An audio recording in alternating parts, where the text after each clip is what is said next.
वो हिस्ट्री का सबसे पावरफुल डेमन किंग था, लेकिन बहुत ज्यादा डिस्ट्रक्शन और ह्यूज डेड क्रिएट करने के बाद उसे एल्डर्स ने फायर कर दिया और अब उसे ह्यूमन वर्ल्ड में जाकर पैसे कमाने पड़ रहे हैं। स्टोरी की शुरुआत होती है लाइट और डार्क कॉन्टिनेंट्स के बीच चल रही लड़ाई से, जो सेंचुरीज से चली आ रही है। लाइट कॉन्टिनेंट के ह्यूमंस ने कई क्रूसेड्स लॉन्च किए ताकि डार्क लैंड को खत्म कर सके, लेकिन वो कभी भी उन हॉल्स को क्रॉस नहीं कर पाए जो 7 डेमन किंग्स गार्ड कर रहे थे। उनमें सबसे पावरफुल था फर्स्ट हॉल का मोनर्क मर्लिन। हम उसे देखते हैं वीकली रिपोर्ट लिखते हुए, लेकिन उसका ध्यान बार बार भटक रहा है क्योंकि बैटल उसके पैलेस के बिल्कुल बाहर चल रही है। उसकी सिस्टर लिलिथ अपनी चार्म मैजिक से ह्यूमंस को आपस में लड़वा रही होती है, लेकिन तभी एक नाइट अचानक उस पर अटैक करता है और उसे जमीन पर गिरा देता है। फाइटिंग रुक जाती है और वो नाइट खुद को इंट्रोड्यूस करती है, एलिस किंगडम की 233वीं हीरो। लिलिथ को समझ आता है कि उसकी मैजिक एलिस पर काम नहीं कर रही क्योंकि वो लड़की है। फिर वो मजाक में एलिस को क्यूट कह के टीज करने लगती है। एलिस उसे पीछे धकेलती है और अटैक करने भागती है, लेकिन लिलिथ उसे एक किक से दूर फेंक देती है। एलिस काफी स्ट्रगल करती है एक भी हिट लैंड करने में और लिलिथ उसे वीक बोल के चिढ़ाती है। तभी एलिस डिसाइड करती है कि अब उसे अपनी रियल पावर दिखानी पड़ेगी। लिलिथ फिर से अटैक करती है, लेकिन हैरान रह जाती है जब उसका ड्रैगन टेंडन से बना विप एलिस की सोर्ड को छूते ही टूट जाता है। एलिस बताती है कि उसकी होली सोर्ड लाइट एंथम किसी भी डार्क क्रीचर को छूने नहीं देती। फिर वो मैजिक से लिलिथ पर अटैक करती है। लिलिथ उसे ब्लॉक तो कर लेती है, लेकिन एलिस तेजी से आगे बढ़ती है और उसे पकड़ लेती है। सोल्जर्स चीयर करने लगते हैं एलिस के लिए, लेकिन पैलेस के अंदर मर्लिन को नॉइस सुनाई देता है और वो सोचता है कि बाहर क्या हो रहा है। एलिस अपने मास्टर सेज से रिक्वेस्ट करती है कि वो डीमन किंग के पैलेस पर अटैक करने का ऑर्डर दे, लेकिन सेज मना कर देता है। इंस्टेड वो समन करता है एक ह्यूज मॉन्स्टर वेल, जिसे वो ह्यूमैनिटी का अल्टीमेट वेपन बताता है, जो एक ब्लो में सब कुछ डिस्ट्रॉय कर सकता है।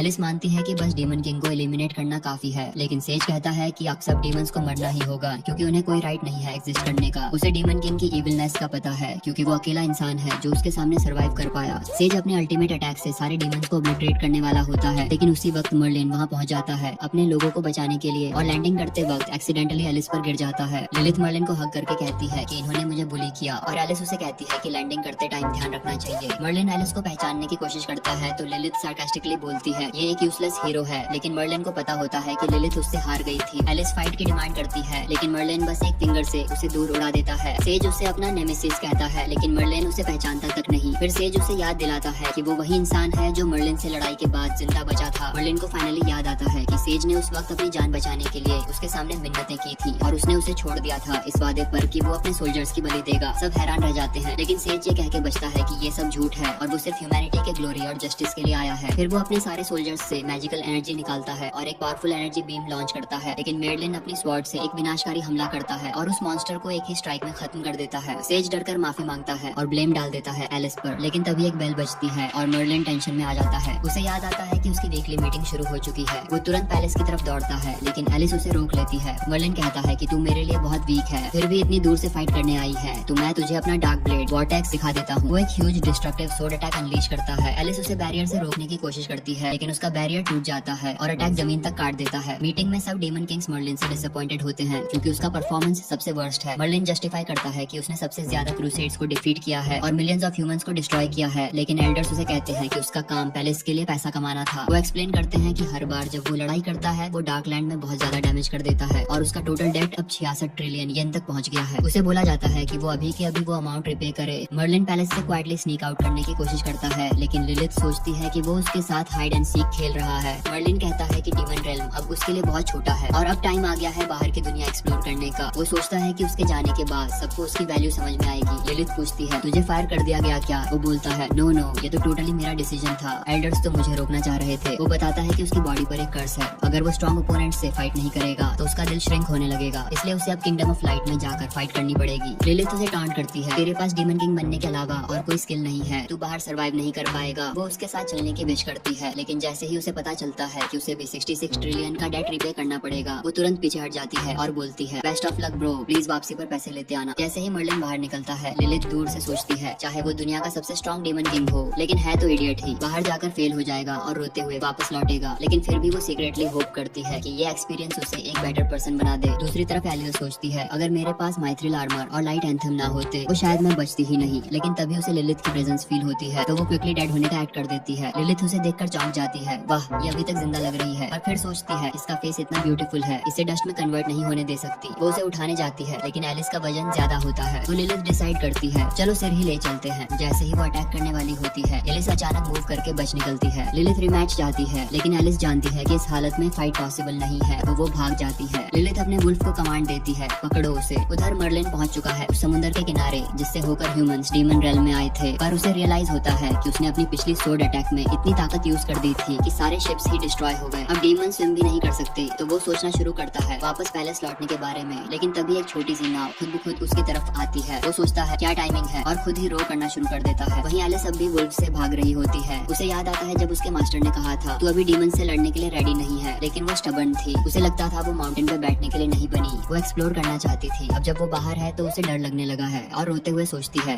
वापस जाकर अपनी स्किल्स इंप्रूव करनी होंगी। वो एक वुल्फ को हराकर थोड़ी राहत महसूस करती है, लेकिन तभी वो लास्ट बीस्ट अपने फाइनल फॉर्म में ट्रांसफॉर्म हो जाता है। वो डर जाती है और स्ट्रगल करती है बचने के लिए, और तभी मर्लिन सीन में एंटर करता है। वो बीस्ट को रोकता है और कैजुअली कहता है ये लड़की मेरे काम आ सकती है, परफेक्ट स्लेव बनेगी। लिलिथ से कहना ये लड़की अब मेरी है। एलिस डर जाती है पर कुछ कर नहीं सकती। मर्लिन उसे उठाता है और बोट पे ले जाता है। एलिस रेजिस्ट करने की कोशिश करती है पर वो बहुत ही पावरफुल है। वो उसे ऑर्डर देता है स्टार्ट रोइंग। एलिस ड्रीम कर रही होती है कि उसने मर्लिन को हरा दिया और अब वो किसी प्रिंस से शादी कर रही है। वह ड्रीम टूट जाता है जब मर्लिन उसे जगाता है और कहता है कल काम पे लग। एलिस मन ही मन रिवेंज लेने की सोचती है पर फिलहाल वो पैडल करना शुरू करती है। समुद्र में स्ट्रॉन्ग करंट चल रहा है और वो देखती है कि मर्लिन बैलेंस मेंटेन कर रहा है, लेकिन फिर रियलाइज करती है कि वो एक वुडन बोर्ड का सहारा ले रहा है। कुछ देर बाद उसे खाने की खुशबू आती है और वो डिस्ट्रैक्ट हो जाती है, लेकिन जैसे ही मर्लिन उसे यूजलेस हीरो कहता है वो नाराज हो जाती है और रोविंग छोड़ देती है। मर्लिन उसे समझाता है अगर अच्छा काम करेगी तो रिवॉर्ड मिलेगा, लेकिन एलिस कहती है एक डीमन किंग इतना टेस्टी खाना कैसे बना सकता है, ये तो नेचर के लॉज के खिलाफ है। तभी समुद्र के अंदर से शार्क्स आने लगते हैं। एलिस कहती है रोस्टिंग बंद करो, ये समुद्र बहुत डेंजरस है, लेकिन मर्लिन इग्नोर करता है। वो उसे डराती है कि यहाँ ऐसा मॉन्स्टर है जिसे रोकने के लिए होली ड्रैगन का पूप तक यूज किया जाता है। मर्लिन चौंक जाता है, इसीलिए ह्यूमंस की आर्मी से अजीब स्मेल आती थी, लेकिन एलिस कहती है वो पोप एक ट्रेजरी है क्योंकि होली ड्रैगन अब एग्जिस्ट ही नहीं करता। मर्लिन कहता है तू सोचती है मैंने कभी होली ड्रैगन के बारे में सुना नहीं होगा, और फिर निकालता है एक कॉन्ट्रैक्ट क्रिस्टल। वो पोर्टल ओपन करता है और अपने पेट बगी को कांटेक्ट करता है। उसकी प्लान होती है कि अब उसे बाहर जाने की जरूरत नहीं, वो बगी के होली पूप को बेचकर ही पैसे कमा सकता है। एलिस टोटली शॉक्ड होती है। होली ड्रैगन एक पेट बन गया, लेकिन मर्लिन एक्सप्लेन्स करता है मैंने उसे हराया था, अब वो मेरा पेट है। लेकिन तभी क्रिस्टल उसके हाथ से स्लिप होकर समुद्र में गिर जाता है। मर्लिन एलिस को कहता है कि काम चालू रख, लेकिन तभी वो नोटिस करता है कि आसपास की सारी फिश गायब हो चुकी हैं। वो सोचता है कहीं कोई डेंजरस प्रेडेटर तो नहीं है पास में, और तभी एक सी मॉन्स्टर उनके सामने आ जाता है। एलिस डरते हुए बोलती है उसे लड़ो, उसे भगा दो, लेकिन मर्लिन कैजुअली जवाब देता है मैं तैर नहीं सकता। एलिस शॉक्ड रह जाती है, इतना स्ट्रॉन्ग बनने का दिखावा करता है और स्विमिंग तक नहीं आती। वो समझ जाती है कि उसे ही कुछ करना होगा। वो खुद मॉन्स्टर पर जंप करती है, लेकिन उसकी सोड उस मॉन्स्टर की स्किन में कुछ भी अफेक्ट नहीं करती। एलिस होपलेस फील करने लगती है। तभी मर्लिन उस मॉन्स्टर से कहता है तू अब मेरा नया स्लेव बन जा और मुझे समुद्र पार करवाना, लेकिन मॉन्स्टर उसका ऑफर रिजेक्ट कर देता है और उस पर पानी की तेज स्ट्रीम छोड़ता है। मर्लिन गुस्से में अपनी सोड निकालता है और एक ही पावरफुल अटैक में उस मॉन्स्टर को मार देता है। एलिस देखती रह जाती है ये बंदा कितना पावरफुल है। आखिरकार वो लोग शोर पर पहुंच जाते हैं और मर्लिन प्राउडली कहता है हम सिर्फ इसलिए जिंदा बचे क्योंकि मैं एक ग्रेट लीडर हूँ। मर्लिन एलिस को बेकार स्लेव मानता है, ना उसमें ताकत है ना दिमाग, और डिसाइड करता है कि अब वो उससे अलग हो जाएगा। लेकिन जाने से पहले वो एलिस से कहता है अपना आर्मर उतार दे, मैं इसे बेचकर पैसा कमाऊंगा। अब एलिस कोर्ट में दिखाई देती है जहाँ उसे अपने फेलो सोल्जर्स की मौत का जिम्मेदार ठहराया जाता है। वो मर्लिन को हरा नहीं पाई, इसलिए उसे हीरो का टाइटल भी छीन लिया जाता है और सजा मिलती है 50 करोड़ सोने का फाइन, क्योंकि उसने वो कीमती मिथ्रिल आर्मर भी खो दिया था। एक साल बाद एलिस पायरेट्स से लड़ती नजर आती है, लेकिन पायरेट्स उसे देखकर हंसते हैं कि हमें नहीं हरा सकती। वो एक किडनैप्ड लड़की को फ्री करती है और कहती है डर मत, मैं तब तक इन्हें रोकूंगी जब तक बैकअप ना आ जाए। वो अपनी आइस से पायरेट कैप्टन के पैर फ्रीज करती है, लेकिन जब उसे फिनिश करने जाती है एक और पायरेट उसे पीछे धकेल देता है। एलिस बोलती है जब तक मैं जिंदा हूँ तुम इस लड़की को छू भी नहीं सकते, लेकिन पायरेट्स मजाक उड़ाते हैं तू बस एक इलीट टियर हीरो है और हम होली टियर के हैं, तू हमारा कुछ नहीं बिगाड़ सकती। वो लोग एलिस पर अटैक करने ही वाले होते हैं कि तभी अचानक मर्लिन उन पर ऊपर से लैंड करता है। वो कहता है मैं तुम्हारे ड्रामा का एंड देखने तक वेट नहीं कर सकता था, नहीं तो मेरी कर्स एक्टिवेट हो जाती। पायरेट्स सोचते हैं कि वो कमजोर है क्योंकि उन्हें उसकी कोई मैजिक पावर फील नहीं होती और लड़ाई शुरू कर देते हैं, लेकिन मर्लिन अपनी सोर्ड से ऐसा पावरफुल अटैक करता है कि न सिर्फ पायरेट्स मर जाते हैं बल्कि उनका पूरा शिप और जो रेस्क्यू शिप्स आ रही थी वो भी डिस्ट्रॉय हो जाती है। एलिस उसका चेहरा नहीं देख पाती, लेकिन उसे हीरो समझती है और उसे प्रेज करती है, लेकिन वो अपनी आइडेंटिटी रिवील किए बिना वहाँ से चला जाता है। उसके बाद एक रिपोर्टर बेला अनाउंस करती है कि क्वीन ने मर्लिन को वांटेड क्रिमिनल डिक्लेयर कर दिया है। उसका असली नाम किसी को नहीं पता, इसलिए उसे नाम मिला है नाइट ब्लेड। एलिस ये सब सुनकर गुस्से में बोलती है वो क्रिमिनल नहीं है, वो तो सच्चा हीरो है। टीवी पर चल रही इंटरव्यू उसे इरिटेट करती है, लेकिन उसे इस बात की खुशी है कि उसने 10,000 सोने का कलेक्ट कर लिया है। फिर उसे याद आता है कि अभी बहुत दूर जाना है अपने 50 मिलियन गोल्ड डेब्ट को चुकाने के लिए। वो मर्लिन को याद करके गुस्से में टेबल पर पंच मारती है और गलती से अपने नेक्स्ट मिशन कॉन्ट्रैक्ट पर पानी गिरा देती है। उस कॉन्ट्रैक्ट में क्रिमिनल की फोटो देखकर उसे मर्लिन की याद आती है, लेकिन सोचती है एक डीमन किंग कैसे फ्रीलोड कर सकता है। फिर उसे याद आता है कि उसे कैरेज के लिए देर हो गई है। वो वो जल्दी से अपने नाइट ब्लेड वाले पोस्टर को हक करती है, ब्लेस मी हीरो, और उस डेमन किंग को कर्ज देना। उधर मेडलिन अपना वांटेड पोस्टर देखता है, लेकिन वो खुश नहीं होता। सिर्फ 5000 सोने का बाउंटी, इतनी कम। उसे लगता है वो थोड़ा केयरलेस हो गया था, क्योंकि उसने एलिस का आर्मर बेचकर जो पैसे कमाए थे वो भी वेस्ट कर दिए। अब उसे भूख लगी होती है और सोचता है लोगों को तो प्राउड फील होना चाहिए कि मैं उनके घर में खाना खा रहा हूँ। तभी उसे एक विलेज दिखाई देता है, लेकिन वहाँ 2 बैंडिट्स उसे रोकते हैं। कुछ ना कुछ हमें दो, नहीं तो हमारे मास्टर हमें पनिश करेगा। वो उसकी सोड मांगते हैं, लेकिन मर्लिन उन्हें वार्न करता है, अगर मैंने सोड निकाली तो मर जाओगे। बैंडिट्स हंसते हैं। उनमें से एक एप्पल पील करता है अपने नाइफ से और कहता है डर गया क्या, लेकिन अगले ही मोमेंट मर्लिन अपनी सोड निकालकर उसे टुकड़ों में काट देता है और उसका एप्पल उठाकर खा जाता है। दूसरा बैंडिट डरकर भाग जाता है और रास्ते में गॉब्लिन में ट्रांसफॉर्म हो जाता है। अब मर्लिन समझ जाता है कि ये दोनों बैंडिट्स नहीं थे, बल्कि ट्रांसफॉर्मेशन मैजिक से गॉब्लिन बने हुए थे। वो गॉब्लिन अपने किंग के पास जाकर बताता है एक ह्यूमन ने मेरे साथी को मार दिया, लेकिन गॉब्लिन किंग खुश हो जाता है। हमें पता चलता है कि गोब्लिन्स ने इंसानों को प्रोवोक करने के लिए ही बैंडिट्स का रूप लिया था, ताकि मानव शांति संधि तोड़ दे। और अब गॉब्लिन किंग ऑर्डर देता है ह्यूमन विलेज पर अटैक करो। मर्लिन ने लिलिथ को एक लेटर भेजा, जिसमें उसने लिखा कि वो अब लग्जूरियस लाइफ जी रहा है और सब उसे पसंद करते हैं, इसलिए जब तक डेमन किंग्स पैलेस के एल्डर्स उससे माफी नहीं मांगते तब तक वो वापस नहीं आएगा। लेकिन लिलिथ जानती है कि ये सब उसकी बातें हैं, असल में वो बस ब्लफ कर रहा है। इस बीच मर्लिन एक होटल से बिना पैसे दिए भागने की कोशिश करता है, लेकिन ओनर उसे पहचान लेता है, वही नोटोरियस फ्रीलोडर जो साउथ में काफी परेशानियां क्रिएट कर चुका है। ओनर सबको बुला लेता है उसे पकड़ने के लिए, मर्लिन फिर भी एस्केप कर जाता है। उसे लगता है उसने फिर से ट्रबल कॉज किया है। तभी एक लड़का हेनरी उसके सामने आ जाता है। मर्लिन इंस्टिंक्टिवली अपनी सोड पकड़ लेता है, तो हेनरी सोचता है कि शायद कोई परफॉर्मेंस चल रही है। वो कहता है अगर शो अच्छा हुआ तो रिवॉर्ड मिलेगा, लेकिन मर्लिन अपनी स्वॉर्ड नहीं निकाल सकता, क्योंकि अगर निकाली तो हेनरी तो मरेगा ही, पूरा विलेज भी उड़ जाएगा। इसलिए वो उसे ट्रिक करने की कोशिश करता है, लेकिन हेनरी उसे यूजलेस बम बोलता है और मर्लिन गुस्से में उसकी आइसक्रीम फेंक देता है, जिससे हेनरी रोने लगता है। एलिस भी उसी विलेज में पहुंचती है। कुछ एडवेंचरर्स उसे देखते हुए बोलते हैं कि एक हीरो के साथ ट्रैवल करना तो ऑनर है, लेकिन एलिस उन्हें बताती है कि अब वो हीरो नहीं रही। सब शॉक्ड हो जाते हैं और जैसे ही एलिस एक्सप्लेन करने लगती है, तभी एक आदमी चिल्लाते हुए आता है और अनाउंस करता है कि एक नई किताब निकली है, जिसमें डीमन किंग और फीमेल हीरो की सीक्रेट रोमांस का खुलासा हुआ है। एलिस टोटली एम्बैरेस्ड हो जाती है। उसे लगता है ये उसके और मर्लिन की कहानी है। आदमी बोलता है कि मिलियंस कॉपीज बिक चुकी हैं और एलिस सीधे डिस्पेयर में चली जाती है। एडवेंचरर्स गॉब्लिन प्रॉब्लम पर डिस्कशन करने लगते हैं, लेकिन वो शादी के बारे में भी बात कर रहे होते हैं, जिससे एलिस और डर जाती है। उसे लगता है ये सब मिशन के दौरान मर जाएंगे। रीस नाम की एक लड़की उसे गुड लक विश करती है और बोलती है कि क्रॉस स्पीसीज रोमांस कोई इश्यू नहीं है, एलिस और डीमन किंग के बीच भी नहीं। एलिस एक पोस्टर देखती है और सोचती है ये फ्रीलोडर इतना फेमस कैसे हो गया। फिर भी उसे लगता है कि ये मिशन इजी होगा। मर्लिन एक नियर बाय इन जाता है और टेस्टी फूड एंजॉय करता है, लेकिन जैसे ही स्नीक आउट करता है, इनकी ओनर उसे पकड़ लेती है। वो बताती है कि वॉशरूम ऑपोजिट डायरेक्शन में है। मर्लिन एक्सक्यूज देता है कि वो जॉब ढूंढ रहा था। ओनर पूछती है तुम्हारे पास इनके लिए कोई यूजफुल स्किल है। मर्लिन अपनी डांसिंग और सिंगिंग दिखाता है, जो सबको इम्प्रेस कर देती है। ओनर उसे हायर कर लेती है। सैलरी एक गोल्ड और ड्रिंक सेल्स पर 15% कमीशन। मर्लिन सोचता है इतनी अच्छी सैलरी कैसे पॉसिबल है। ओनर बताती है 2 शिफ्ट्स होती है। डे शिफ्ट नॉर्मल होती है, लेकिन नाइट शिफ्ट में फीमेल कस्टमर्स ज्यादा होती है और वहाँ उसे पूरा माहौल लाइवली बनाना होता है। ओनर अपना नाम बताती है मार्था और मर्लिन अपना नाइट शिफ्ट नाम रखता है डेजी। वो बोलती है कि उसकी मील कॉस्ट उसकी सैलरी से डिडक्ट होगी। फिर वो अपने बेटे हेनरी से मिलवाती है, जो मर्लिन को फिर से फ्रीलोडर कहता है, लेकिन मार्था उसे रूड होने के लिए मार देती है। हेनरी उसे गेस्ट रूम दिखाने ले जाता है और रास्ते में मर्लिन उसे ब्राइब करने की कोशिश करता है, ताकि वो उनकी पहली मीटिंग की बात मार्था को ना बताए। वो हेनरी को अपनी ब्लेड स्ट्राइक सिखाने का ऑफर देता है, जिससे वो होली टियर ओपोनेंट से लड़ सके, लेकिन हेनरी को उस पर ट्रस्ट नहीं होता। हेनरी कहता है होली टियर ओपोनेंट को सिर्फ कोई टैलेंटेड इंसान ही हरा सकता है, जैसे नाइट ब्लेड। मर्लिन प्राउडली कहता है मैं ही नाइट ब्लेड हूँ, लेकिन हेनरी बिलीव नहीं करता। दूसरी तरफ एडवेंचरर्स गॉब्लिन से लड़ रहे होते हैं, लेकिन उन्हें पूरी आर्मी के लिए प्रिपेयर नहीं किया गया था। अब उनके पास कोई ऑप्शन नहीं बचता, तो वो भागने की कोशिश करते हैं, लेकिन उन्हें गॉब्लिन चांसलर जिया पकड़ लेता है। वहीं मर्लिन इनमें काम करना शुरू करता है। पूरा फोकस फीमेल कस्टमर्स पर होता है, ताकि वो उनकी नजरों में हीरो बन सके। मेल कस्टमर्स थोड़े इनसिक्योर फील करते हैं, लेकिन मार्था खुश होती है, उसकी सेल्स बढ़ जाती है। मार्था सोचती है इस बंदे ने पहले जरूर बहुत अच्छी जॉब्स की होंगी, लेकिन उसे लगता है निकनेम डेजी न्यूज़पेपर में अजीब लगेगा। और मर्लिन सोचता है बस अब और एम्बेरसमेंट नहीं। अभी हेनरी आ जाता है और कहता है ये बस एक फ्रीलोडर है जो औरतों का पैसा खाता है, मेरी मॉम से दूर रहो। एलिस अपनी टारगेट ढूंढ नहीं पाती, लेकिन तभी उसे हेनरी हेड पर मारते हुए दिखता है। उसे लगता है हेनरी उस चार्मिंग फ्रीलोडर से इरिटेट है। वो उसे पोस्टर दिखाती है और हेनरी कहता है ये वैसा नहीं दिखता जैसा वो फ्रीलोडर जो हमारे टैवर्न में औरतों को बेवकूफ बनाता है। एलिस सोचती है शायद वो बस एक वर्काहॉलिक है। फिर अचानक कुछ मर्द एलिस के पास आते हैं और कहते हैं अगर तुम इस मर्लिन को पकड़ सको तो तुम्हें रिवॉर्ड मिलेगा, क्योंकि हमारी औरतें उसके चाम में फंस गई हैं। एलिस उस इन में जाती है और एक छोटे टाउन में इतने सारे वेमेन देखकर सरप्राइज हो जाती है। फिर उसे मर्लिन दिखता है और वो समझ जाती है कि यही उसका टारगेट है, लेकिन उसे याद आता है रिपोर्ट्स के हिसाब से ये बंदा बहुत फास्ट भाग जाता है, इसलिए वो सीधे पकड़ने की जगह धीरे धीरे उसके करीब जाने का प्लान बनाती है। एक्सीडेंटली वो लड़की स्टेज पे एंटर कर जाती है और लड़का सोचता है कि शायद वो भी उसके परफॉर्मेंस का पार्ट बनना चाहती है, लेकिन थोड़ी ही देर में दोनों को एक दूसरे की असली आइडेंटिटी के बारे में पता चल जाता है। लड़की सडनली उस पर हमला कर देती है, बट वो सारे अटैक्स आसानी से डॉज कर लेता है। तभी लड़की रोने लगती है और कहती है कि उसके जाने के बाद उसकी जिंदगी एकदम मिजरेबल हो गई थी। ऑडियंस में बैठी लेडीज को लगता है कि लड़का बहुत ही घटिया इंसान है जिसने उसे छोड़ दिया। फिर एलिस मेर्लिन से अपना ट्रेजर वापस मांगती है, लेकिन वो रिवील करता है कि उसने वो ऑलरेडी बेच दिया है। एलिस गुस्से में कहती है कि उसने उसकी लाइफ रुइन कर दी और अगर उसने आर्मर वापस नहीं किया तो वो उसे अरेस्ट कर लेगी, लेकिन मर्लिन उसे याद दिलाता है कि वो उससे फाइट में जीत नहीं सकती। एलिस को रियलाइज होता है कि अब उसे 50 मिलियन गोल्ड का डेट झेलना पड़ेगा। ये सुनकर मर्लिन शॉक्ड हो जाता है क्योंकि उसका खुद का डेट तो बस कुछ हजार कॉइंस का ही है, और वो भी 1 साल फ्री लोड करने के बाद। एलिस उसे अपनी सिचुएशन एक्सप्लेन करती है। उसे एडवेंचरस गिल्ड में जॉब करनी पड़ी और होली टियर ओपोनेंट से लड़ना पड़ा ताकि वो अपना डेट चुका सके। ये सुनकर मर्लिन एक्साइटेड हो जाता है और पूछता है कि वो एडवेंचरर कैसे बन सकता है। एलिस बताती है कि उसे रेफरल की जरूरत होगी। मर्लिन तुरंत उसे उसका रेफरल मांग लेता है क्योंकि वो हमेशा से एडवेंचरर बनना चाहता था, बट एलिस उसे मना कर देती है। उधर हेनरी शहर में घूम रहा होता है, लेकिन गार्ड उसे घर भेजना चाहते हैं क्योंकि मार्था उसे ढूंढ रही होगी। हेनरी कहता है कि वो उस फ्री लोडर को नहीं देखना चाहता। तभी वो एडवेंचरस आता है जो गॉब्लिन्स को हराने गया था। वो गार्ड से कहता है कि गेट खोलो, लेकिन गार्ड्स मना कर देते हैं क्योंकि रात हो चुकी है। वो बताता है कि उसके फ्रेंड्स मर चुके हैं और वो खुद भी बुरी तरह घायल है। आखिर में गेट खोल दिया जाता है, लेकिन वो एक ट्रैप होता है। गॉब्लिन्स विलेज में घुस जाते हैं। वो जिया से कहता है कि उसके फियांसे को फ्री कर दो जैसा डील हुआ था, बट जिया कहती है कि अब उसका कोई हक नहीं क्योंकि वो तो बस एक स्लेव है। एलिस सोचती है कि डीमन किंग आखिर एडवेंचरर बनना क्यों चाहता है और उसे गुस्सा आता है क्योंकि अब वो उसका रिवॉर्ड भी नहीं पा सकती। गॉब्लिन्स इन पर हमला करते हैं, लेकिन मर्लिन समझ जाता है कि ये कस्टमर्स नहीं है, तो वो उन्हें बाहर फेंक देता है। ये देखकर वहाँ की लेडीज इम्प्रेस्ड हो जाती है। मार्था अपने बेटे के लिए परेशान हो जाती है, इसलिए वो टैवन मर्लिन के हवाले करके बाहर निकल जाती है। जैसे जैसे और गॉब्लिन्स आते हैं, मर्लिन उन्हें चुपचाप खत्म करता जाता है और फिर कैजुअली अपना काम करता रहता है। उसे रियलाइज होता है कि अगर मार्था को कुछ हो गया तो उसे पैसे नहीं मिलेंगे, इसलिए वो उसे ढूंढने निकल पड़ता है। मार्था सबसे पूछती है कि कहीं हेनरी दिखा क्या। एक आदमी बताता है कि उसे गेट के पास देखा गया था और साथ ही वार्न करता है कि वहाँ गॉब्लिन्स हैं, लेकिन मार्था फिर भी अपने बेटे को ढूंढने चल पड़ती है। वो हेनरी का नाम चिल्लाती है और उसकी आवाज सुनकर गॉब्लिन्स उसकी तरफ अट्रैक्ट हो जाते हैं। वो लोग उसे उठा ले जाते हैं। हेनरी देखता है कि मार्था परेशानी में है और वो उसकी हेल्प करना चाहता है, बट डर के मारे उसकी बॉडी हिल भी नहीं रही। इस बीच मर्लिन विलेज में घूम रहा होता है और सोचता है कि ये जगह तो डार्क रेल्म जितनी कैओटिक लग रही है। उसे गॉब्लिन्स मिलते हैं और वो फाइट अवॉइड करना चाहता है क्योंकि ये इतने वीक हैं कि उसकी कर्स वाली प्रॉब्लम सॉल्व नहीं कर सकते, लेकिन गॉब्लिन्स फिर भी उस पर हमला कर देते हैं और वो उन्हें काट कर टुकड़े टुकड़े कर देता है। एलिस उसे देखती है और सोचती है कि शायद मर्लिन गॉब्लिन्स के साथ मिला हुआ है, लेकिन वो साफ करता है कि वो कभी ऐसे लो रैंक्ड क्रीचर्स के साथ नहीं रहेगा। एलिस कहती है कि अगर वो उनके साथ नहीं है तो उसे विलेज को बचाने में हेल्प करनी चाहिए, लेकिन मर्लिन कहता है कि उसे कोई फर्क नहीं पड़ता क्योंकि वो इस विलेज का रेजिडेंट नहीं है। एलिस उसे रिमाइंड कराती है कि अगर उसे गिल्ड ज्वाइन करनी है तो उसे विलेज को प्रोटेक्ट करना पड़ेगा, बट वो कहता है कि बिना पैसे के वो कुछ नहीं करेगा। एलिस बताती है कि उसके पास पैसे नहीं है, तो मर्लिन कहता है तो फिर साइड हटो, मुझे मार्था को ढूंढना है। एलिस सोचती है कि वो अकेले ही विलेज को बचा लेगी और फिर अपनी आइस मैजिक से गॉब्लिन्स को फ्रीज कर देती है। जिया उसे ऑब्जर्व कर रही होती है और सोचती है कि अगर वो सरप्राइज अटैक करे तो एलिस कुछ नहीं कर पाएगी, लेकिन एलिस उसे एक जबरदस्त किक मार देती है। एलिस कहती है इस विलेज से निकल जा, लेकिन जिया बोलती है कि एलिस एलीट टियर होते हुए भी उन्हें हरा नहीं सकती। जिया गॉब्लिन्स को ऑर्डर देती है कि एलिस को पकड़ लो। तभी एक लड़का अचानक गिर जाता है और बताता है कि उसने मर्लिन को गॉब्लिन्स मारते हुए देखा है। जिया अपनी मैजिक से देखती है कि गॉब्लिन्स कैसे मारे गए थे और रियलाइज करती है कि उसकी आर्मी मर्लिन के सामने कुछ भी नहीं है, इसलिए वो रिट्रीट का ऑर्डर दे देती है। विलेजर्स अपने फैमिली मेंबर्स को ढूंढने लगते हैं और एक आदमी जिसका नाम जॉनसन है अपनी पर्सनल गार्ड सर्विस एडवर्टाइज करने लगता है। लोग उससे कहते हैं कि हमारे लव्ड वंस को बचाओ, लेकिन वो कहता है कि शायद वो अब तक मर चुके हैं, इसलिए फ्यूचर पर फोकस करो। एलिस वहाँ पहुँचती है उस एडवेंचरर के साथ जिसने गार्ड से गेट खोलने को कहा था। वो बताता है कि गॉब्लिन्स सबको अपनी केव में ले गए हैं। तभी एक सोल्जर उसे पहचान लेता है और उसे ट्रेटर कहता है, लेकिन एलिस उसका बचाव करती है और कहती है कि उसका फियांसे और कॉमरेड्स कैप्चर हो चुके थे, इसलिए उसे मजबूरी में गॉब्लिन्स के साथ जाना पड़ा। जॉनसन उस लड़की से पूछता है तुम कौन हो, तो वो कॉन्फिडेंटली अपना इंट्रोडक्शन देती है, मैं हूँ 233वां हीरो। यह सुनते ही सारे विलेजर्स उसके बारे में बात करने लगते हैं, लेकिन जॉनसन जेलस फील करता है और सबको उसके खिलाफ भड़काने की कोशिश करता है। वो जॉनसन को किक करके दूर फेंक देती है और अकेले ही केव पर अटैक करने का डिसीजन लेती है। हेनरी सोचता है कि सारे विलेजर्स डरपोक हैं, सो वो भी उसके साथ जाने का डिसाइड करता है, लेकिन जैसे ही वो केव में एंटर करता है वो एक्सीडेंटली एक गॉब्लिन से टकरा जाता है और डर के मारे फ्रीज हो जाता है। केव के अंदर पड़े हुए बॉडीज देखकर वो शॉक में आ जाता है। फिर वो अपने फादर की तलवार लेने जाता है ताकि अपनी मॉम को बचा सके, लेकिन तभी अनकॉन्शियस पड़े गॉब्लिन्स उठ जाते हैं और उस पर हमला कर देते हैं। हेनरी उनसे लड़ने की कोशिश करता है, बट सैडली वो इजीली हार जाता है। गॉब्लिन्स उसे फिनिश करने वाले होते हैं, लेकिन तभी अचानक एंट्री होती है मर्लिन की। वो गॉब्लिन से कहता है, लोग मुझे गुस्सा दिला रहे हो क्योंकि तुम्हारी वजह से मुझे ओवरटाइम करना पड़ता है। हेनरी सोर्ड लेकर भागने की कोशिश करता है, लेकिन मर्लिन उसे रोकता है और कहता है घर पर रहो, लेकिन हेनरी कहता है मुझे अपनी माँ को सेव करना है। मर्लिन सोचता है बच्चा हमेशा ट्रबल करता है, लेकिन फिर उसे अपनी सिस्टर को बचाने वाली फाइट याद आती है और वो डिसाइड करता है फाइन, मैं उसकी हेल्प करूंगा। मर्लिन सोचता है ये पहली बार होगा जब मैं ह्यूमन के लिए अपनी सोर्ड उठाऊंगा। प्रॉब्लम ये होती है कि उसे गोब्लिन केव का लोकेशन नहीं पता। तभी वो कुछ ह्यूमंस को सुनता है जो अपने लव्ड वंस को बचाने की प्लानिंग कर रहे होते हैं और वो भी उनके साथ ज्वाइन कर लेता है। वो खुद को लीडर वॉलंटियर करता है, मैं एक स्ट्रॉन्ग वॉरियर हूँ, लेकिन लोग बिलीव नहीं करते और उसे रिजेक्ट कर देते हैं। हेनरी उन्हें समझाना चाहता है कि वो कैपेबल फाइटर है, लेकिन वो ज्यादा एक्सप्लेन नहीं करता और जॉनसन को लीडर बना देता है। विलेजर्स खुश हो जाते हैं, ग्रेट, जॉनसन हमें लीड करेगा। लेकिन जॉनसन जॉनसन डर के मारे कांप रहा होता है। दूसरी तरफ एलिस स्टील्थ में केव के अंदर एंटर करती है, गॉब्लिन्स का ध्यान डिस्ट्रैक्ट करके। जिया गॉब्लिन किंग के पास जाती है और बताती है रेड होने वाली है। किंग उसे ह्यूमंस पकड़ने के लिए प्रेज करता है। जिया बताती है, मैं 2 स्ट्रॉन्ग फाइटर से मिली थी, मैं उन्हें हरा सकती थी, बट मैंने उन्हें जानबूझकर केव तक पहुंचने दिया ताकि आप उनका हाल देख सको। फाइनली सब गोब्लिन केव के बाहर पहुंचते हैं। जॉनसन डर के मारे कांप रहा होता है और हेनरी लड़ने के लिए दौड़ता है, लेकिन मर्लिन उसे रोक लेता है क्योंकि उसे पता है ये एक ट्रैप है। जिया एक फायर बैरियर एक्टिवेट करती है और बोलती है, सरेंडर करो अगर जिंदा रहना है, लेकिन मर्लिन सीधा उस फायर बैरियर से वॉक करके चला जाता है। हेनरी टेंशन में आ जाता है, लेकिन मर्लिन कैजुअली बोलता है, ये तो कुछ भी नहीं है, मेरे घर के नीचे मैग्मा है। जिया प्राउडली कहती है, यहाँ तक कि होली टियर वॉरियर्स भी इस बैरियर को पार नहीं कर सकते। लेकिन मर्लिन अचानक उसके पीछे आ जाता है। हाय बेब, यह शॉक हो जाती है, तू है कौन? मर्लिन अपनी आइडेंटिटी रिवील नहीं करता और कैजुअली बोलता है, मैं डेजी हूँ। फिर वो चार्मिंग अंदाज में उसका हाथ पकड़ता है, बस मार्था को सौंप दो। जिया गुस्से में उसे जलाने की कोशिश करती है, बट मर्लिन इजीली उसकी फ्लेम्स को रोक लेता है। जिया को रियलाइज होता है कि मर्लिन अपनी रियल पावर्स छुपा रहा था। वो अपना अल्टीमेट मूव यूज करती है, उसे फ्लेम्स से घेर लेती है, लेकिन मर्लिन बस स्नीज करता है और सारे गोब्लिन हवा में उड़ जाते हैं। जिया सोचती है ये एक मॉन्स्टर है, और तभी मर्लिन बस उसे फ्लिक करता है, जिससे वो सीधा माउंटेन से टकरा जाती है। फायर बैरियर गायब हो जाती है। जॉनसन डिसबिलीफ में होता है, ओएमजी वो जिया को हरा गया, वो तो एलीट टियर मेज थी। जब मर्लिन केव में एंटर करता है, लोग देखते हैं कि उसका सिल्वर नाइट ब्लेड जैसा लग रहा है। उधर एलिस प्रिजनर्स को फ्री करती है, लेकिन गॉब्लिन्स उसे देख लेते हैं। वो प्रीस्ट से कहती है, सबको बाहर ले चलो, मैं उनसे निपट लूंगी। एलिस उन्हें फास्ट डिफीट करती है, लेकिन गलती से गॉब्लिन किंग के हॉल में पहुंच जाती है। किंग उसकी वेट कर रहा होता है। किंग रिवील करता है, जिया ने कहा था वो एक को डील करेगी और बाकी को मेरे लिए भेजेगी। एलिस रियलाइज करती है वो एक होली टियर वॉरियर है। वो सोचती है शायद उसकी ताकत ब्रूट स्ट्रेंथ होगी, लेकिन किंग सुपर फास्ट निकलता है और उसकी आइस शील्ड को तोड़ देता है। दूसरी तरफ मर्लिन मार्था को ढूंढता है, बट केव में बहुत सारे कंफ्यूजिंग रास्ते होते हैं। किंग एलिस को पकड़ने की कोशिश करता है, लेकिन वो पीछे हटकर उसकी आर्म कट कर देती है। किंग इम्प्रेस्ड होता है, मैंने उसकी बोन्स तोड़ दी थी, फिर भी ये लड़ रही है। एलिस कहती है, मेरे मास्टर ने कहा था अभी भी किसी अपोनेंट को अंडर एस्टिमेट मत करना। किंग उसे कैप्चर कर लेता है, लेकिन एलिस अपने जायंट आइस सोर्ड से खुद को फ्री कर लेती है। एलिस एक स्ट्रॉन्ग कॉम्बो अटैक करती है और उसे लगता है कि वो जीत गई, लेकिन किंग हंसता है, मैं तो बस मरने का नाटक कर रहा था। मुझे देखना अच्छा लगता है जब लोग डिस्पेयर में जाते हैं। किंग खुद को हील कर लेता है और बॉडी ट्रांसफॉर्म कर देता है, फिर एलिस को पंच करके दूर फेंक देता है। उधर प्रीस्ट और बाकी लोग बाहर निकलने की कोशिश करते हैं, लेकिन उनके सामने एक शैडो दिखती है। वो डर जाते हैं, फिर से गोब्लिन्स, लेकिन वो कोई और नहीं मर्लिन होता है। मार्था उसे देखकर खुश हो जाती है और मर्लिन बोलता है, बोनस तो बनता है, ओवर टाइम कर रहा हूँ। मार्था उसका हाथ पकड़ती है, लेट्स गो, समय नहीं है। लेकिन पीछे से गॉब्लिन्स आते हैं और मर्लिन उन्हें एक ही झटके में खत्म कर देता है। मार्था उससे कहती है, प्लीज एलिस को बचाओ, उसने हमें बचाया। मर्लिन सोचता है मुझे उसकी मदद करनी चाहिए या फिर इग्नोर कर दूं। मार्था मर्लिन से वादा करती है कि अगर वो उसे बचाता है तो उसकी सैलरी 3 गुना बढ़ा देगी। मर्लिन ये सुनकर तय करता है कि वो उसकी मदद करेगा। प्रीस्ट उसे चेतावनी देता है और कहता है कि वो उस गोल्ड से भरी हॉल में न जाए, क्योंकि गॉब्लिन किंग एक होली टियर वॉरियर है। मर्लिन उसे अनसुना कर देता है और सोचता है कि वो एक ताकतवर दुश्मन को हराकर अमीर बन जाएगा, लेकिन बाकी सब सोचते हैं कि वो बस एलिस के लिए चिंता कर रहा है। मर्लिन कई गॉब्लिन्स को रास्ते में नॉकआउट करता है और गॉब्लिन किंग के हॉल में घुस जाता है, लेकिन वो गॉब्लिन किंग को नजरअंदाज करता है और पूरे हॉल में बिखरे गोल्ड को देखता है। वो एक गॉब्लिन का हाथ काटता है और एलिस को पकड़ लेता है, लेकिन उसे ये चिंता होने लगती है कि मार्था उसका बोनस कम कर देगी क्योंकि एलिस घायल है। एलिस उससे पूछती है कि बाकी लोग ठीक हैं, तो मर्लिन बताता है कि सब सुरक्षित हैं और कहता है कि वो उसे गॉब्लिन किंग को हराकर बाहर ले आएगा। गॉब्लिन किंग खुद को चोटिल दिखाता है और अपना खोया हुआ हाथ फिर से रिजेनरेट कर लेता है, लेकिन मर्लिन पर कोई असर नहीं होता। गॉब्लिन किंग सोचता है कि इसमें कुछ तो गड़बड़ है। मर्लिन उसे बताता है कि वो एक ऐसे ट्रबल मेकर को जानता है जो इसी तरह का सेंस ऑफ ह्यूमर रखता था, लेकिन वो मच प्रेटियर थी। गॉब्लिन किंग को समझ आता है कि मर्लिन बहुत स्ट्रॉन्ग है, तो वो अपना पूरा दम लगा देता है और चारों तरफ से हमला करने लगता है। मर्लिन आसानी से उसके सभी हमले रोक देता है। गॉब्लिन किंग पूछता है, तुम्हारा नाम क्या है? लेकिन मर्लिन सोचता है कि उसे नाम जानने का कोई हक नहीं है, तो बस कहता है मेरा नाम डेजी है। गॉब्लिन किंग अपनी अल्टीमेट टेक्निक इस्तेमाल करने की तैयारी करता है और मर्लिन एक्साइटेड हो जाता है। वो गॉब्लिन किंग से कहता है कि अगर वो उसे अपनी चांसलर बना ले तो वो उसकी लॉयल्टी ले सकता है। मर्लिन हंसते हुए कहता है कि उसकी इतनी हिम्मत है, पर उसे पूरा जोर लगाना चाहिए। गॉब्लिन किंग अपनी अल्टीमेट टेक्निक गॉब्लिन्स हैमर को अनलीश करता है, लेकिन मर्लिन इसे आराम से रोक देता है। एलिस उसे पीछे से देखती है और समझ जाती है कि ये वही नाइट ब्लेड है। मर्लिन अपनी लेजेंडरी सोर्ड वॉर्टेक्स निकालता है और गॉब्लिन किंग इसे पहचानता है। ये वही सोर्ड है जिसे सिर्फ डीमन किंग ऑफ प्राइड निकाल सकता है। मर्लिन एक ही बार में गॉब्लिन किंग को हरा देता है, लेकिन फिर भूल जाता है कि उसे अपने हमले को कंट्रोल करना चाहिए और पूरी गुफा गिरने लगती है। मर्लिन सोचता है कि उसे एलिस को बचाना चाहिए या खजाना लेना चाहिए। फिर उसकी कॉन्शियंस उसे याद दिलाती है कि एलिस उसे गिल्ड में रिकमेंडेशन दे सकती है, तो वो अंत में उसे बचाने का फैसला करता है। वो गुफा से बाहर जाने के लिए एक रास्ता बनाता है और सब खुश होते हैं कि वो बच गए हैं। हेनरी उसे हीरो मानता है और सभी को बचाने के लिए धन्यवाद करता है, लेकिन फिर वो खजाने के खो जाने पर रोने लगता है। जबकि मार्था सोचती है कि मर्लिन सिर्फ एलिस के लिए चिंता कर रहा है। मर्लिन देखता है कि एलिस बुरी तरह से घायल है, लेकिन उसे गिल्ड में रिकमेंडेशन की जरूरत है, इसलिए वो उसे ठीक करने का फैसला करता है। वो उसके कपड़े उतारता है, लेकिन तभी मार्था अंदर आती है और सोचती है कि वो दोनों इंटीमेट होने वाले हैं, तो वो जल्दी से बाहर भाग जाती है और हेनरी उन्हें कहता है कि कंटिन्यू करो। मर्लिन एलिस को अपनी सलाइवा से कवर करता है क्योंकि ये ऑपोजिट जेंडर को हील करता है, और जैसे ही एलिस ठीक होने लगती है वो सपने देखने लगती है। मर्लिन समझ जाता है कि ये सलाइवा की वजह से है, तो वो सोचता है कि अब उसे एक पीसफुल नाइट नहीं मिल पाएगी। अगले दिन एलिस उठती है और सभी लोग दौड़कर उसके पास आते हैं। एलिस को कुछ याद नहीं आता कि गोब्लिन किंग से हारने के बाद क्या हुआ था। प्रीस्ट उसे बताता है कि उसे मेरलिन का धन्यवाद करना चाहिए क्योंकि वही था जिसने उसे बचाया। एलिस सोचती है कि उन्हें फिर से दोस्त बनना चाहिए क्योंकि वे पुराने दोस्त हैं, लेकिन एलिस बताती है कि वे राइवल्स हैं। सभी एलिस का धन्यवाद करते हैं कि उसने उन्हें पहले बचाया, लेकिन एलिस कहती है कि ये तो उसका काम था। बेला जॉनसन से इंटरव्यू लेती है जो बताता है कि उसने गांव वालों को गॉब्लिन से लड़ने के लिए लीड किया, लेकिन जब उसे मर्लिन दिखता है तो वो थोड़े नर्वस हो जाते हैं। बेला उससे गॉब्लिन इन्वेजन के बारे में पूछती है, लेकिन मर्लिन कहता है कि बस कुछ ही गॉब्लिन्स थे। तो बेला सोचती है कि शायद ये कोई छोटा सा स्ट्रगल था जिसे गांव वालों ने बड़ा चढ़ाकर बताया। मार्था मर्लिन को बताती है कि एलिस उसे ढूंढ रही है और मर्लिन सोचता है कि शायद एलिस उसे धन्यवाद देने आई है, लेकिन जब वो एलिस के कमरे में जाता है तो अचानक वो उसे हमला कर देती है। एलिस सोचती है कि मर्लिन ने उसका फायदा उठाया है क्योंकि उसने उसके कपड़े उतार दिए थे और पास वाले प्रीस्ट ने रात भर अजीब आवाजें सुनी थी, लेकिन मर्लिन उसे समझाता है कि वो बस उसकी सलाइवा से उसकी चोटें ठीक कर रहा था और इसी कारण उसे अजीब सपने आए थे। एलिस सब सिचुएशन समझ जाती है और मर्लिन का धन्यवाद करती है, लेकिन मर्लिन बताता है कि उसे खजाना खोना पड़ा क्योंकि वो उसे बचाने गया था। एलिस उसे याद दिलाती है कि वो खजाना तो पहले ही चोरी हो चुका था। फिर मर्लिन उससे मदद मांगता है कि वो उसे एडवेंचरर बनने में मदद करे और एलिस उसे कहती है कि वो उसे रिफर कर सकती है, लेकिन इस बार ये उनका इवन होगा। मार्था और बाकी लोग उन्हें फेयरवेल गिफ्ट्स देते हैं और हेनरी मर्लिन से कहता है कि वो भविष्य में उसका स्टूडेंट बनना चाहता है। मार्था मर्लिन और एलिस का मजाक उड़ाती है कि शायद वे शादी करने वाले हैं, लेकिन एलिस जोर देकर कहती है कि वे दोनों एक कपल नहीं है। इसी दौरान गॉब्लिन्स को पता चलता है कि उनका राजा मर चुका है और वे सोचते हैं कि उन्हें अब दक्षिण की ओर जाना चाहिए ताकि डेजी उन्हें फिर से न ढूंढ सके। तभी एक लेडी उनके सामने आती है और बताती है कि उसके पास लीजन ऑफ हेल की तीसरी की है, लेकिन वो कहती है कि उसे सभी गॉब्लिन्स को मारना पड़ेगा ताकि कोई भी इसे जान न सके। मर्लिन और एलिस गिल्ड पहुंचते हैं और मर्लिन नोट करता है कि गिल्ड का बिल्डिंग छोटा है, लेकिन वो एक एडवेंचरर बनने के लिए काफी एक्साइटेड है। वो नोटिस बोर्ड पर अवेलेबल कॉन्ट्रैक्ट्स देखता है और एलिस से पूछता है कि क्या वो एक एडवेंचरर है या सिर्फ पार्ट टाइम वर्कर, क्योंकि ज्यादातर काम सिंपल से लग रहे थे। रिसेप्शनिस्ट उन्हें देखती है और सोचती है कि क्या एलिस फिर से किसी मिशन के लिए आई है। वो जानती है कि वो मर्लिन को असली नाम से नहीं पहचान सकती, तो वो कह देती है कि उसका नाम डेजी है। यह सुनकर रिसेप्शनिस्ट सोचती है कि क्या वो एलिस का बॉयफ्रेंड है, तो वो जल्दी से एक वांटेड पोस्टर दिखाती है और बताती है कि वो इनाम लेने आई थी। मर्लिन ये सुनकर हैरान हो जाता है, लेकिन रिसेप्शनिस्ट कहती है कि एक क्रिमिनल एडवेंचरर नहीं बन सकता और पहले उसे अपना डेट चुकाना होगा। रिसेप्शनिस्ट जिसका नाम लू है वो एलिस को बताती है कि हाँ, उसके काम ने रूल्स तो फॉलो किए हैं पर उसे सिर्फ 10% एक्चुअल रिवॉर्ड मिलेगा। लू उसके गिल्ड के सारे ड्यूज काट लेती है और उसे सिर्फ 50 सोने के सिक्के देती है। एलिस काफी सैड हो जाती है, लेकिन तभी मर्लिन कॉइंस चुराने की कोशिश करता है। बोलता है कि उसने खुद को पकड़वाया था। एलिस गुस्से में बोलती है कि उसने हजारों गोल्ड कॉइंस लूज कर दिए मर्लिन की वजह से। मर्लिन उसे याद दिलाता है कि उसने कितनी बार उसकी जान बचाई है। लू बोलती है कि उन्हें मर्लिन का लेवल चेक करना चाहिए, लेकिन मर्लिन मना कर देता है। कहता है टाइम वेस्ट मत करो, सीधा मुझे हाईएस्ट टाइटल दे दो। तभी एक आदमी अर्नोल्ड आता है और वो सोचता है कि एलिस और मर्लिन डेटिंग कर रहे हैं। उसे बुरा लगता है क्योंकि एलिस ने उसका प्रपोजल रिजेक्ट कर दिया था। एलिस जल्दी से साफ करती है कि वो मर्लिन को डेट नहीं कर रही, लेकिन फिर भी अर्नोल्ड अपनी सोर्ड निकालता है और मर्लिन को ड्यूल के लिए चैलेंज कर देता है। बोलता है कि जो जीतेगा वो एलिस को डेट कर सकता है। एलिस चिल्लाती है कि लड़ो मत, लेकिन अर्नोल्ड इग्नोर करके मर्लिन पर अटैक कर देता है। मर्लिन उसे एक झटके में सीलिंग में उड़ा देता है। फिर एक और एडवेंचरर हॉब्स एलिस से कहता है कि उसका बॉयफ्रेंड भी उसी की तरह स्ट्रॉन्ग है। मर्लिन को लगता है वो मजाक उड़ा रहा है, पर एलिस समझाती है कि ये एक कॉम्प्लीमेंट है क्योंकि उनके गिल्ड में बहुत कम स्ट्रॉन्ग एडवेंचरर्स हैं। मर्लिन प्राउडली बोलता है कि वो गिल्ड का ओवरऑल लेवल इंप्रूव करने में मदद करेगा, लेकिन तभी क्लॉड नाम का आदमी आता है और पूरा हॉल साइलेंट हो जाता है। जब क्लॉड का टेस्ट होता है तो पता चलता है कि वो सेंट लेवल फाइटर है। लू प्राउडली अनाउंस करती है कि क्लॉड ने टेस्ट पास कर लिया है। सब लोग शॉक्ड हो जाते हैं क्योंकि उसकी पावर गिल्ड मास्टर के बराबर है। मर्लिन सोचता है कि जब उसका टेस्ट होगा तब सब उसे भी वर्शिप करेंगे, लेकिन उसका टेस्ट डिवाइस उसकी पावर मेजर ही नहीं कर पाता। लू सैडली बोलती है कि मर्लिन एडवेंचरर नहीं बन सकता। एलिस को शक होता है कि शायद वो अपनी स्ट्रेंथ छुपा रहा है, लेकिन मर्लिन खुद भी कंफ्यूज्ड है। एलिस उसे सपोर्ट करने की कोशिश करती है, लेकिन लू साफ कहती है कि रूल्स तोड़ना अलाउड नहीं है। मर्लिन बोस्ट करता है कि इतनी स्किल्स के साथ तो डेविल्स मैसेंजर ने भी उसे हेल्स लीजन लीड करने का ऑफर दिया था, लेकिन उसने मना कर दिया। सब लोग उस पर हंसने लगते हैं। तब मेरलिन चैलेंज देता है कि वो गिल्ड के सबसे स्ट्रॉन्ग इंसान से फाइट करेगा। तभी गिल्ड मास्टर खुद आता है और कहता है कि वो इस चैलेंज को इग्नोर नहीं कर सकता। गिल्ड मास्टर उसे एक हॉल में ले जाता है। मर्लिन पूछता है कि क्या वो हार मानना चाहेगा ताकि उसकी रेप्यूटेशन बची रहे, लेकिन मास्टर उसे घमंडी समझता है और प्राउडली बोलता है कि उसने पहले भी कई चैलेंजर्स को हरा दिया है। फिर मास्टर एक्सप्लेन करता है कि मर्लिन को उसे हराना नहीं है, बस अपनी पोटेंशियल दिखानी है, लेकिन मर्लिन तो उसकी बातों को इग्नोर कर रहा होता है। ओल्ड मैन उसे बोलता है कि फुल पावर में अटैक करे। मर्लिन अपना ब्लेड स्ट्राइक यूज करता है और पूरा हॉल डैमेज हो जाता है। एडवेंचरर्स सोचते हैं कि अब तो मर्लिन डर के मारे खत्म हो गया होगा, लेकिन मर्लिन सरप्राइजिंगली वापस आता है और लाइटली गिल्ड मास्टर को भी छू लेता है। गिल्ड मास्टर ऑफिशियली उसे गिल्ड में ज्वाइन करने देता है, लेकिन डर के मारे उसकी पैंट्स भी गीली हो जाती है। अब मर्लिन सोचना शुरू करता है कि एडवेंचरर बनकर पैसा कमाने का प्लान बनाना चाहिए। वो एलिस को ऑफर करता है कि मिशन रिवॉर्ड्स का 10% उसे देगा, लेकिन एलिस साफ मना कर देती है। उसे उसके साथ काम नहीं करना। मर्लिन सोचता है कि उसे एलिस की जरूरत नहीं है, लेकिन जल्दी ही उसका सारा पैसा खत्म हो जाता है और कोई ऑप्शन नहीं बचता, तो वो चुपके से एलिस के घर में घुस जाता है। एलिस उसे पकड़ लेती है और सोचती है कि वो उसे स्पाई कर रहा था, लेकिन मर्लिन कैजुअली बोलता है कि उसके पास स्पाई करने जैसा कुछ भी नहीं है। मर्लिन बोलता है कि अकेले रहना बहुत हार्ड है, तो वो उसके साथ रह जाएगा और उसकी प्रोटेक्शन के बदले सिर्फ 1000 गोल्ड लेगा। एलिस गुस्से में उसे घर से बाहर निकाल देती है। अब मर्लिन पूरे मोहल्ले में ड्रामा करने लगता है, जिससे सबको लगता है कि एलिस ने अपने बॉयफ्रेंड को बाहर निकाल दिया। एलिस रियलाइज करती है कि उसकी रेपुटेशन खराब हो जाएगी, तो मजबूरी में उसे अंदर बुला लेती है। अब मर्लिन एक और डील करता है कि अगर वो उसे रहने देगी तो प्रोटेक्शन फ्री में देगा। एलिस उसे मारने की कोशिश करती है, लेकिन मर्लिन इजीली उसके अटैक से बच जाता है और उसके रूम में घुस जाता है। फिर वो बेड पर सो जाता है। एलिस उसे हटाने की कोशिश करती है, लेकिन मर्लिन उसे ब्लैंकेट में लपेट कर सुला देता है। Next morning Alice tired feel करती है क्योंकि उसे फ्लोर पर सोना पड़ा था। जब वो गिल्ड पहुंचती है तो मर्लिन भी आता है और पूछता है कि उसने उसे उठाया क्यों नहीं। सब लोग गॉसिप करना शुरू कर देते हैं कि वो दोनों साथ रह रहे हैं। अर्नोल्ड भी आता है और बोलता है कि उनकी पिछली फाइट फेयर नहीं थी, इसलिए अब बेस्ट ऑफ 3 होना चाहिए। लेकिन इस बार फाइट की जगह ए रैंक मिशन को पूरा करने की कंपटीशन होगी। मर्लिन सोचता है कि उसे एलिस को जीतने में इंटरेस्ट नहीं है, लेकिन कमीशन रिजेक्ट नहीं कर सकता क्योंकि अब वो एक एडवेंचरर है। वो लू से मिशन एक्सेप्ट करने की रिक्वेस्ट करता है, लेकिन लू कहती है कि उसका लेवल लो है, इसलिए मेंटर के बिना वो मिशन नहीं ले सकता। मर्लिन तुरंत एलिस को टीम में ज्वाइन करने को कहता है, लेकिन आर्नोल्ड भी उसे अपने टीम में इनवाइट करता है और प्राउडली बताता है कि उसने ऑलरेडी क्लॉड को हायर कर लिया है। मर्लिन भी उसे आइडियल चॉइस मानता है, लेकिन एलिस आर्नोल्ड के टीम को ज्वाइन कर लेती है। सबको मर्लिन के लिए बुरा लगता है कि एलिस ने उसे छोड़कर ड्यूक के बेटे को चूज कर लिया। मर्लिन स्मार्टली हॉब्स को टीम में फंसा लेता है। बाद में हॉब्स एक कैरेज में उठता है और पूछता है कि वो कहाँ है। अब मर्लिन उसे मिशन के बारे में बताता है। हॉब्स डर जाता है क्योंकि वो बस एक मेज है और मर्लिन खुद भी एक रुकी है। मर्लिन उसे चिल रहने को बोलता है और कहता है कि सब कुछ संभाल लेगा। तभी हॉब्स को ड्यूक ऑफ रोजेस के नाइट्स दिखते हैं, लेकिन मर्लिन उन्हें पहचानता नहीं है। हॉब्स बताता है कि उनकी स्टेटस आर्नल्ड के फादर से भी ज्यादा हाई है। एक नाइट कार्ल डायरेक्शंस मांगता है। हॉब्स बताता है कि रास्ता माउंटेन के पार है, लेकिन कैरेज से नहीं जा सकते। कार्ल गुस्सा हो जाता है, सोचता है कि वो ड्यूक्स डॉटर सिसिलिया को इतनी गंदी राह पर चलाएंगे। जब कार्ल विप से मारने जाता है तो मर्लिन विप को पकड़कर उसे घोड़े से गिरा देता है। हॉब्स मर्लिन को शांत होने के लिए बोलता है, लेकिन मर्लिन इंसिस्ट करता है कि कार्ल को माफी मांगनी चाहिए। तभी एक स्टैम्पीड ऑफ बर्निंग राइनोस उनकी तरफ आ रही होती है। कार्ल सोल्जर्स को कैरेज की प्रोटेक्शन का ऑर्डर देता है। मर्लिन सोचता है कि राइनोस शायद किसी से डर के भाग रहे हैं। तभी एक राइनो कार्ल को क्रश करने वाला होता है, लेकिन मर्लिन उसे एक उंगली से उठाकर रोक लेता है।